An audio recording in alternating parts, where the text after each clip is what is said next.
நண்பர்களுக்கு வணக்கம். இந்திய சைபர் குற்ற ஒருங்கிணைப்பு மையத்தின் தரவுகளின்படி 2024இல் 22.68 லட்சம் சைபர் குற்றங்கள் நடைபெற்றிருக்கின்றன. உலகம் முழுவதும் சுமார் 100 கோடி பேர் மனநல பிரச்சனைகளுடன் வாழ்ந்து வருவதாக உலக சுகாதார நிறுவனம் தெரிவிக்கிறது. 8 பேரில் ஒருவர் மனநல பாதிப்புக்கு உள்ளாகியுள்ளனர். தனியார் பல்கலைக்கழகங்கள் நிறுவ நிலத்துக்கான உச்சவரம்பு தளர்வு திருத்த மசோதா தாக்கல் செய்யப்பட்டுள்ளது. தமிழ்நாட்டில் தனியார் பல்கலைக்கழகங்களை நிறுவுவதற்காக 100 ஏக்கர் தொடர்ச்சியான நிலம் தேவைப்படுகிறது. எனவே இதை சட்ட திருத்தம் மூலம் நிலத்துக்கான உச்சவரம்பு தளர்த்த முடிவு செய்யப்பட்டது.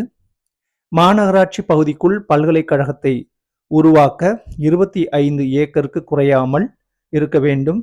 நகராட்சி அல்லது பேரூராட்சி பகுதிகள் 30 ஏக்கருக்கு குறையாமலும் நிலத்தின் பரப்பளவு இருக்க வேண்டும். பிற இடங்களில் மொத்த நிலத்தின் அளவு 50 ஏக்கருக்கு குறையாமல் தொடர்ச்சியாக வைத்திருக்க வேண்டும் என்று சட்ட திருத்த மசோதாவில் தெரிவிக்கப்பட்டுள்ளது. நன்றி.